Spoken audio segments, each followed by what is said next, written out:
आज मैं बीना द्विवेदी आप सभी प्यारी सखियों को कुछ बताना चाहती हूँ।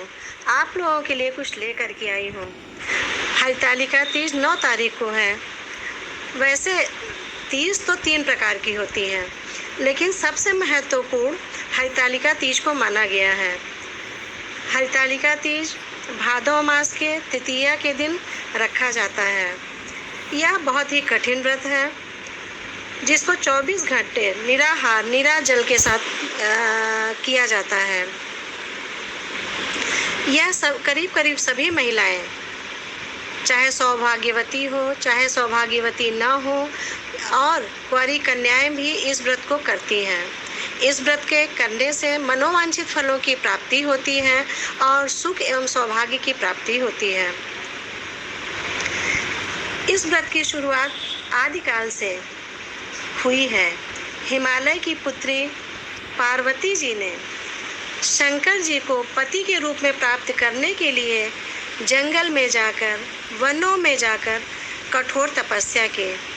पार्वती जी ने निराहार रहकर, निराजल रहकर इस व्रत को किया है। वैसे तपस्या तो उन्होंने कई वर्षों तक किया है, लेकिन जो सबसे सर्वश्रेष्ठ मानी जाती है वो हरितालिका तीज ही मानी जाती है, क्योंकि हरितालिका तीज व्रत के पश्चात ही शंकर भगवान उनको प्राप्त हुए थे। इसलिए यह व्रत सबसे सर्वश्रेष्ठ माना जाता है। वनों में, जंगलों में जाकर के पार्वती जी ने गर्मी के प्रचंड धूप में, जेठ के महीने में, बिना किसी छांव के अपने शरीर को तपाया। बारिश में, भादव की अंधेरी रात्रि में, जो कि हम महिलाएं, हम सभी सखियां रात में भादव के महीने में बाहर निकलने से डरते हैं, लेकिन पार्वती जी उस घोर घने जंगल में, जहाँ पर शेर, चीते और विभिन्न प्रकार के जीव जंतु हमारे ऊपर आक्रमण भी कर सकते हैं, उस भय की स्थिति में भी उन्होंने जंगल में बिताया। उसी प्रकार ठंड में,